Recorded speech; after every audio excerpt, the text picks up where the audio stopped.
So I was in Hong Kong last year for the Southeast Asian Permaculture Convergence. And at that convergence, Hong Kong Botanic Gardens, who are very wealthy and very altruistic, put up the money for people to come from South Pacific countries for permaculture. So there were people from the Philippines, from Japan, from Taiwan, from China, from Cambodia, and all these countries, and amongst them were some Filipinos, Joel Lee, who'd been here before, and Bert, Peeters, his wife, and they presented their material, and his was the most outstanding. It was so good that the people from Myanmar, from Burma, said, will you come and teach us? So what was wonderful about that is that they were going around the world seeking mentors instead of just looking at the north-south stuff. So the people from Burma are now in contact with Bert and they're doing training there. What's been interesting about Bert is that they've chosen to work with the more marginalised Filipino people and with those who, when we knew of the disaster in the Philippines, we thought it would be better to get people who have been there long term, stabilised, got a commitment to the Philippines, have all their children. And Bert and his wife worked together in a program called Cabo Kid, which means the biofield or the green field in Filipino language. So it doesn't mean a Cabot Kid, it's a Cabo Kid, and in their language it's something different. And they work in teaching permaculture courses, in food processing, in building houses, in traditional materials. So they do the whole bundle of things that could comprise permaculture. What they've done is a study of places which are more resilient to disasters, because if you've followed the Philippines for the last 2 years, they had massive, massive floods, huge, huge floods. Then they had the earthquake, then they've had the cyclone. 200,000 people are still homeless today, and the program that Bert is running is with a small group on an island which is remarkably vulnerable, extraordinarily vulnerable, and going to be very difficult to get going. But they've looked at those places which have the greatest resilience, so it's food, shelter, housing. And they're looking mainly at the moment at water, which of course when you live on an island, if there's no water, you're really in big trouble. Looking at food because the food supplies, and looking at shelter because the trees have gone, the shade's gone, and people are under this bare, hot, hot sun. Imagine if we were out all day today and it's not even as hot as the tropics. So you've got all these issues running for people. In addition, the work I've been doing in the Soloman Islands with people who are likely to be washed away with a tsunami is that they're already vulnerable because they are living in a place that's by the coast. They're already vulnerable and poor because they live on an island. And it looks as if it should be idyllic to live on an island. But in effect, it isn't, because everything's starting to be brought in by ships and people are giving up some of their autonomy. And things like health is very, very bad. You know, just getting to a dentist. If your lagoon is polluted, then people have diseases. All these problems arise around small communities. I'm particularly convinced and passionate now that we need to work in the Pacific area, and that the next place for Australians and Australian permaculturists to get committed to these Pacific islands where people must move or they will perish. And we know some of these places who will. If we don't get on to Bert, then I've got just a short slideshow to put some pictures into your head. Bert was able to send me some photos of what they do and what they hope to be doing. So, right, we're not having any luck. I've seen what he looks like anyway. Okay. All right, well, I just might start from a permaculture viewpoint, just quickly to define a disaster, if that's useful to you. It's been defined as something that affects a whole community, a negative event that affects a whole community. Does that make sense? But it demands a whole community response. So although you might have government sending in bodies and doing things, actually the community has to do something. It's not passive. So if we go back to Vietnam years ago when I was there, and they were getting their 5th cyclone round about Quang Binh, I think, and there was a huge cyclone, and I was up in Hanoi. I said, well, should we go down and they help? And they said, don't you dare. And I said, but don't they need help? They said, everyone knows what to do and everyone's accounted for. Right now they're bagging the ocean, they're holding back the sea, they've got the children at the school, they've got the old people where they should be, they've got the medicines corrected. One thing we don't need is you turning up there saying, what can I do, what can I do? So there's a situation of a community that's highly resilient to its most terrible, I mean, that brings in a metre of sand over the rice fields and cyclones just cut everything in its way. In Cambodia, when the war was on and the Khmer Rouge would come into towns in the evening and shoot up and set fire to the houses, I said, can I help, what can we do? And they said, no, we're having a meeting now, how we're going to protect, this is at Kampong Chhnang, how we're going to protect our village now if the Khmer Rouge come in and shoot us up. So at this point, I was starting to learn something about communities that are prepared and resilient, and I realised that those who have actually got themselves more or less together and know what they're going to do and track each other are those that are going to be able to see the disaster through better. And I think all of you know, if you're looking for a disaster, then it takes days, if it's one of those fast ones, for emergencies to come and helicopter and food and water. Overseas, g'day Kylie, they want interpreters and peanut butter and you know, drivers and four-wheel drives and all this stuff. So on the whole, a resilient community is the one that's going to see itself through an emergency. And in the long term, with the degree and the number of disasters that have been happening in our area recently, it sort of applies to us as much as it does anywhere else. We'll keep trying to talk to Bert from time to time. Okay, now when you look at Japan and their earthquakes, almost no one gets killed in an earthquake. When you look at Romania, 60,000 people, you know, some years ago. It's to do with preparedness and knowing what you're doing. So what's wrong in some of these communities is they don't have options to learn what's possible. So some years ago, I think some of you know, I developed a pre, during and post disaster planning materials for communities.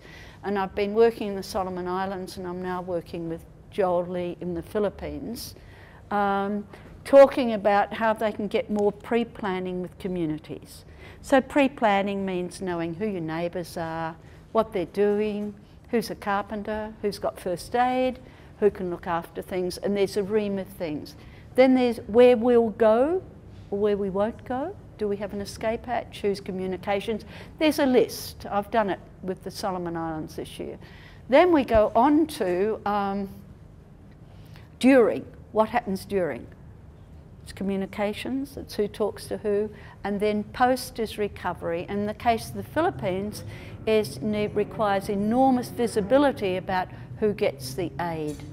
So they suggest the villagers set up tables, they have a committee, everyone gets to see who gets what, the whole thing's sorted. Because a lot of aid, like Haiti, and Haiti must be one of the most unfortunate countries in the world, has really, I think, trillions of dollars have been lost in Haiti despite goodwill and money.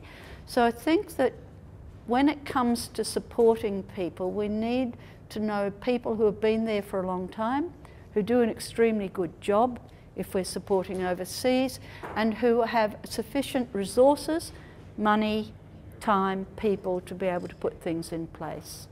So that's a little bit my thinking at the moment. When we look at the last 3 months, the cyclone across India was 500 kilometres wide. 25 million people were moved.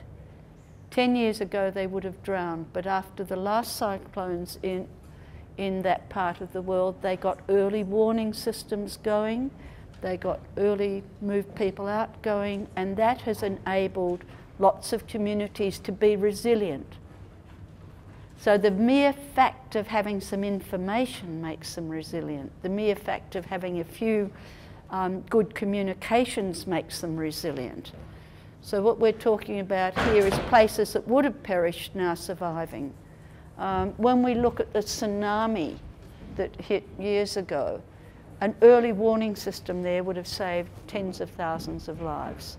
Just a matter of two-way radio. You know, here people were emailed, I think, and making decisions. So, you know, the fires that went on here, if they had occurred in perhaps parts of, let's see, Brazil, I think whole communities would have died. You know, it's to do with the resources. Now, I think resources are going to get less as the disasters get bigger and less predictable.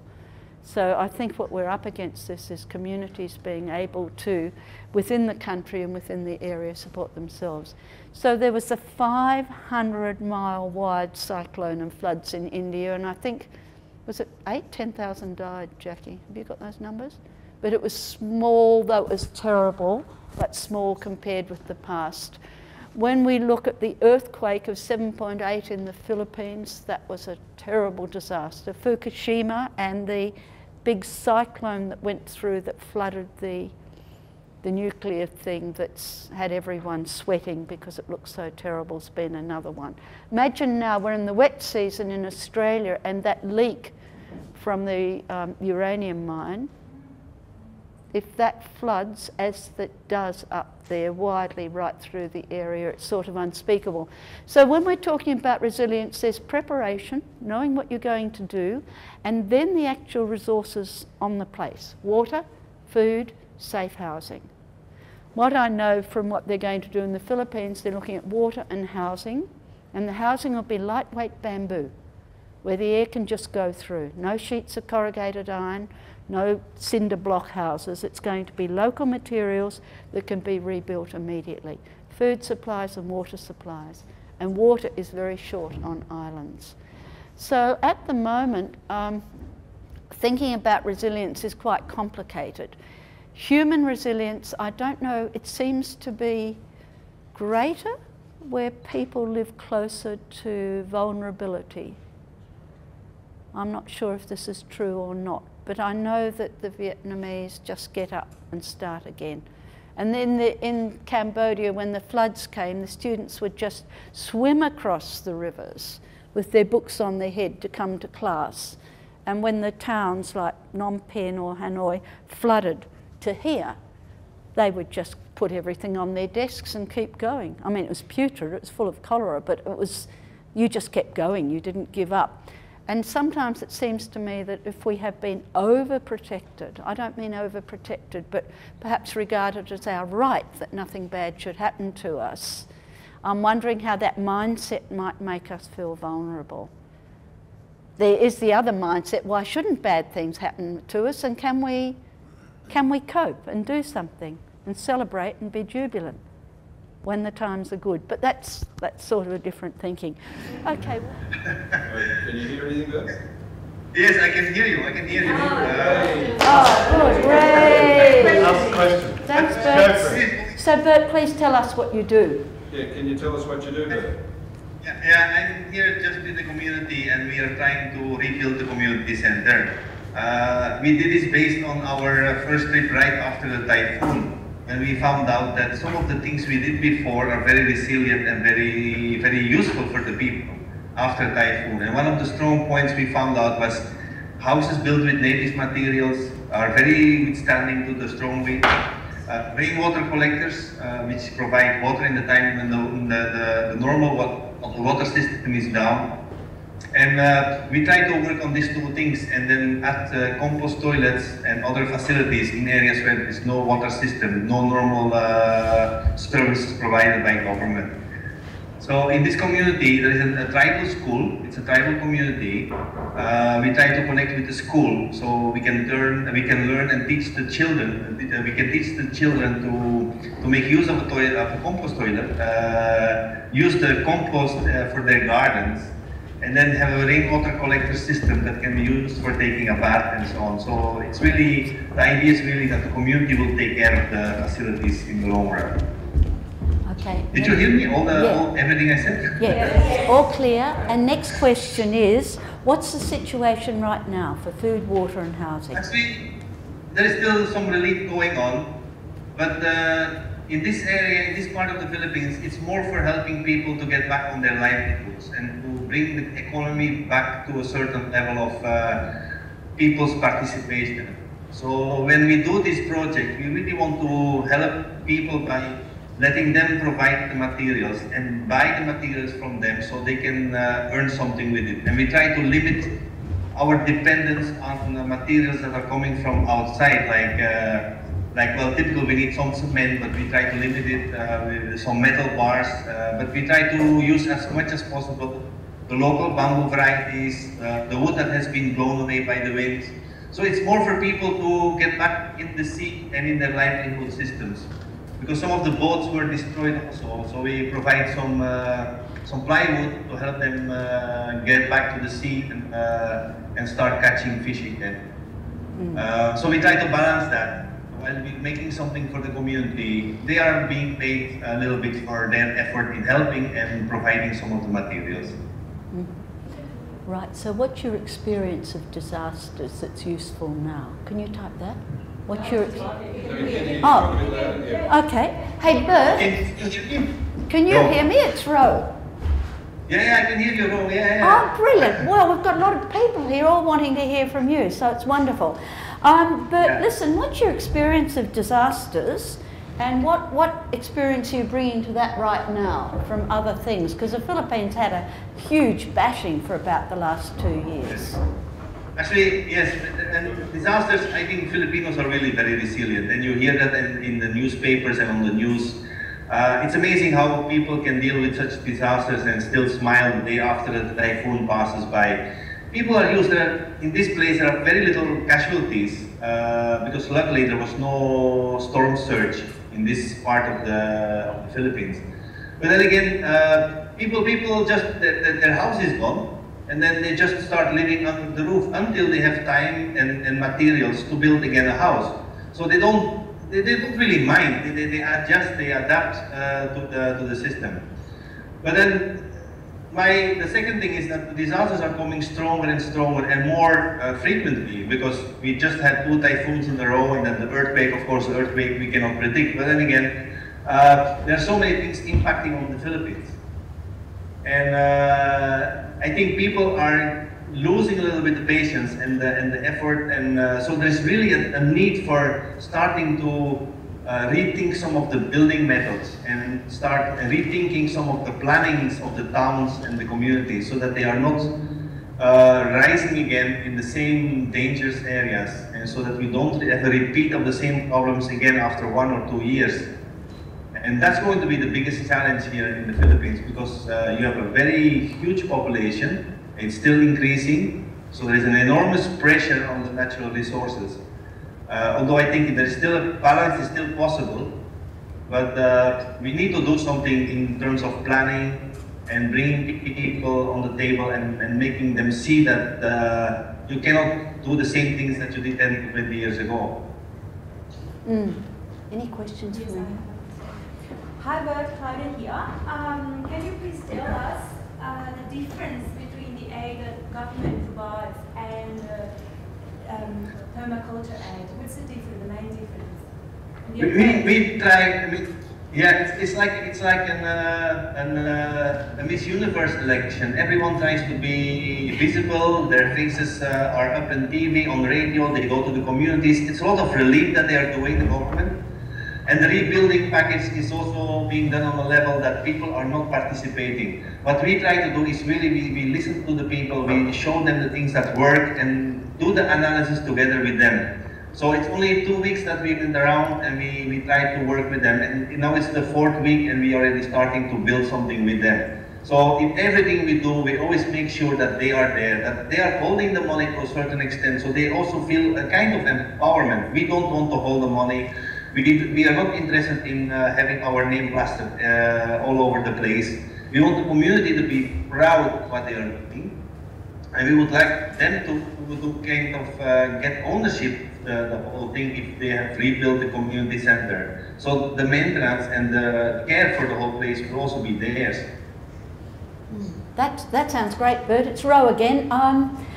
Yes. Bert, I was just wondering, your resources, Cabo Kid, how many resources do you need at this sort of situation to put in areas where you work? And what have you got to do it with? I know that you've got quite a few trainees. What else have you got?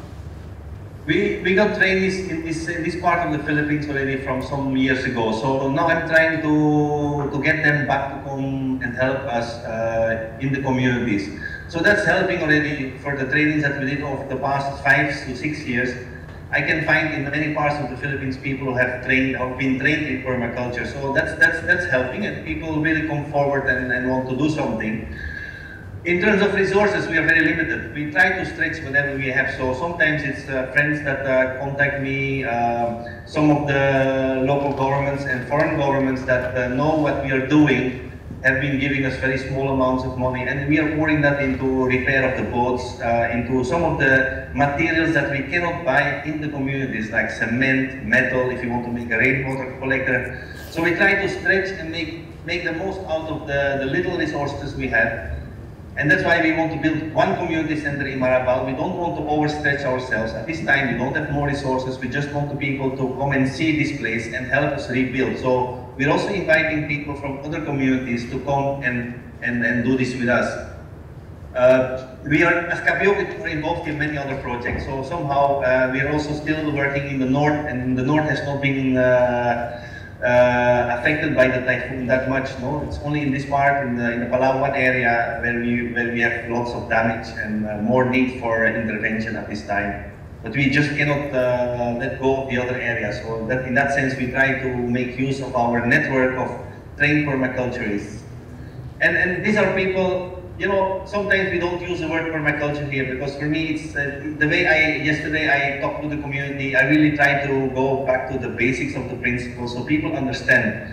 I have to deal here with people who are very low educational attainment. So to kind of put permaculture on a very low level of understanding, it's a challenge for myself. At the same time, you can see that people are yet easily grasping it, and then making their own little analysis of it. And while we're building these things with them, then you can see how they start understanding more and more how all of these components connect together, and how the whole community center is forming one component basically. And that's the beauty of what we try to do, I believe, although I say it myself, but I can see that somehow people start getting a little bit of pride of what they are doing and how they are involved themselves in really implementing these little things we are providing with them. Wow, doesn't sound little at all. I'll be asking some people here for some more questions, but Bert, the particular role of permaculture in pre-planning, there are going to be more disasters, and there will be for us in Australia. I mean, where I'm sitting, the whole community's been through serious fires, and then we'll get floods and we'll get droughts. I mean, we're Australian. This is us. Hello. Hello, Bert. Can you hear? So here we are. There are the Philippines. Can you see how close they are to Vietnam, Cambodia? They're a long way up, aren't they? So there are thousands of islands there, and these are the islands that I'm so concerned about in general, most of which are enormously subject to storm surges, even if they're not to tsunamis. I don't know what we're doing. I think we're closed Skype because we can't. 3 o'clock.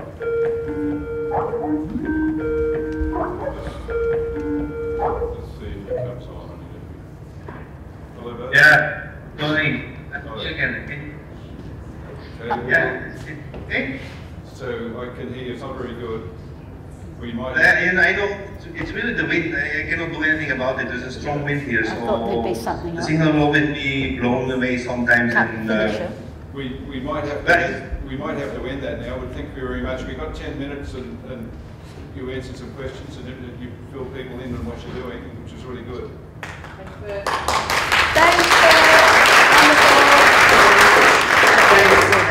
This. Okay, well, thanks very much. Bye. Bye. See you later. Okay, let's Okay. get out of Skype. Bye-bye. Bye-bye.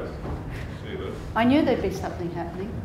But, So my concern now, my passion and all my energy is going to go to the Pacific in the next few years, because I'm so aware of the vulnerability of lives and how poor people are who live on islands. And it really is a bit terrifying. I mean, what used to be the Pacific idyll of, you know, happiness and pineapples and pigs and coconuts. Right, so this is, right. This is not the winning one, it's Well, let's just keep going. Okay, so there we are. No. the next one. See if we'll go on there. Right, so the organisation that Bert works for is called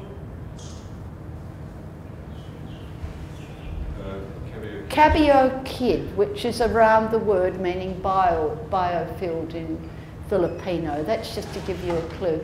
And they're situated here in the Philippines. So see Mindanao, where all the red lines meet? And then go north and there's Cabio.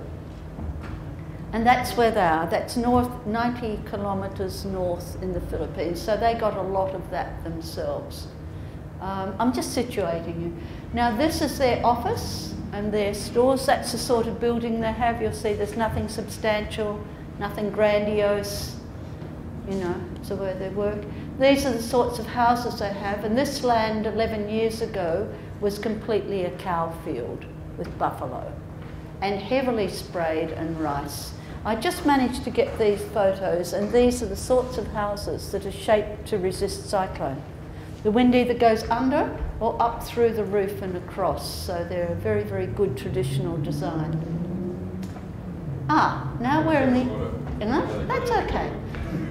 So this is where they're working at the moment, and this is where Bert was speaking from. So Palawan is one of the islands, and have a look up there up north.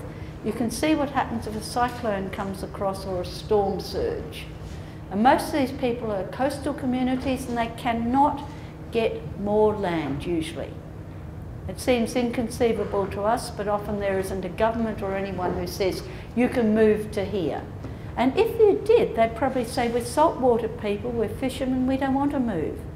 You know, our ancestors are living here, what will we do?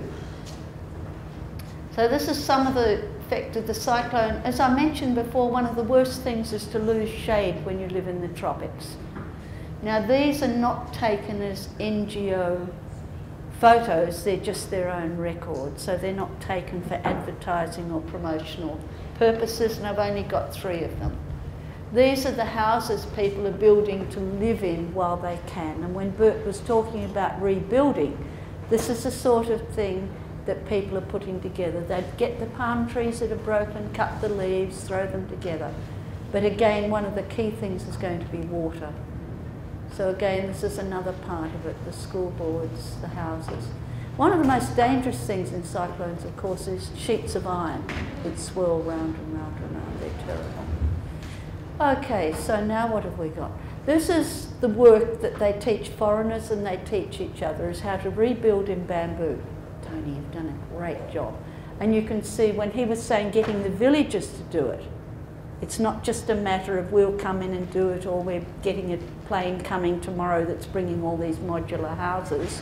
It's hang on to these traditions and keep doing them.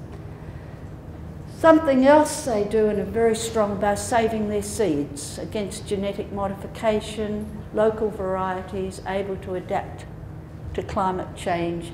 It's a strong part of the belief, and the people have to identify the seed and bring it in, and then it's redistributed. Varieties and food processing is part of it. So there's a great big rose apple, which is like our syzygium, but bigger, and a fruit, and then some others. It's not a, that is a food dryer. So there are always periods of glut and then hunger periods. So for the hunger periods, trying to cover those periods by getting these drums that will dry the food.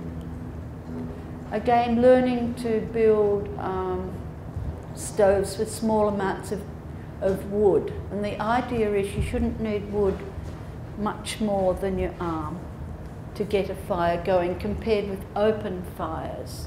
So people always had open fires, and now by building these they can learn to use less wood and have to go less far. This is a bicycle that they're building for someone to run as a taxi.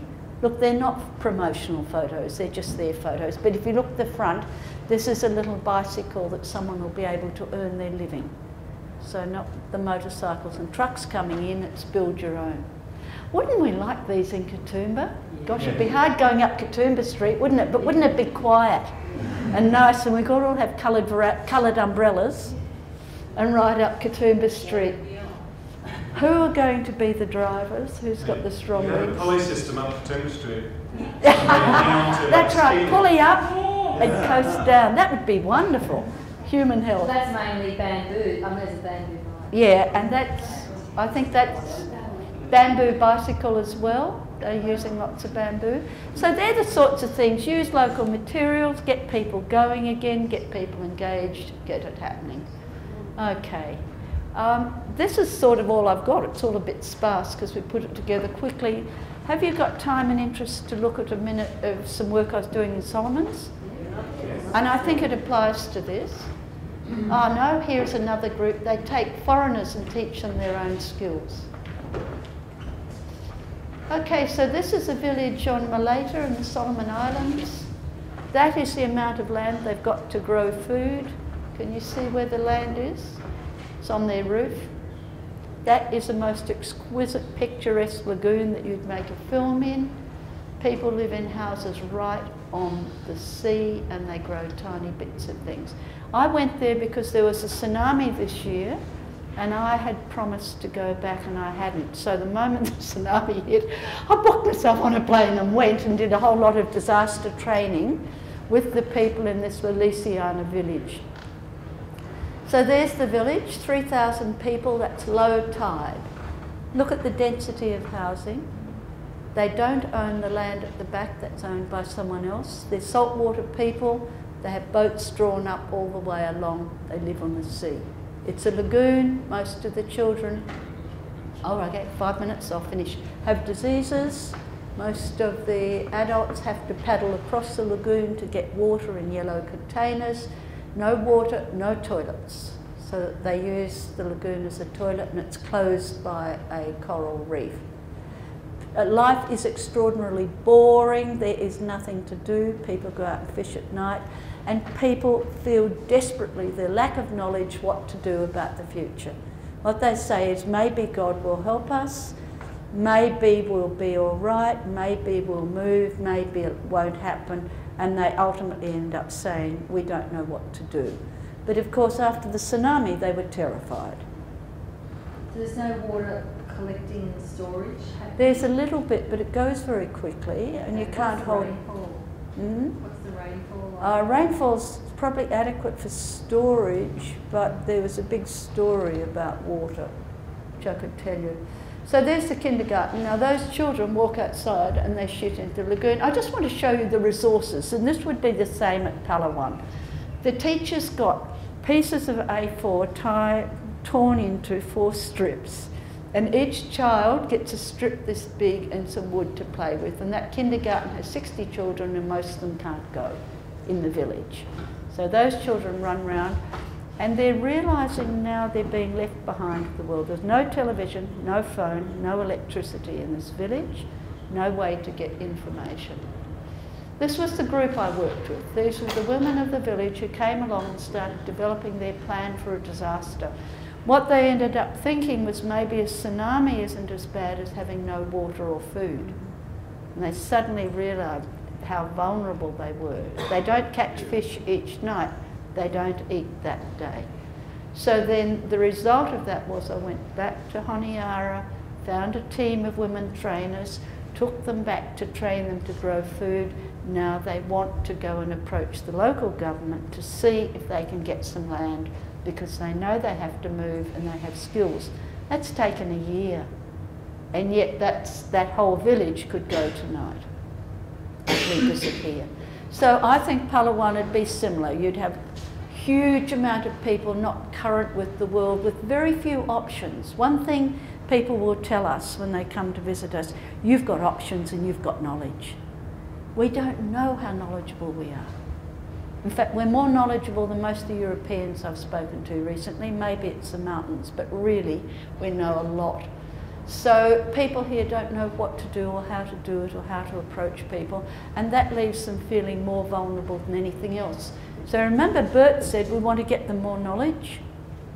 Right? So it's not really about things, it's getting them the knowledge to do, the knowledge to be, the knowledge to make good choices. And this, to me, I think is the future of development. And there you are. That's it. Any questions?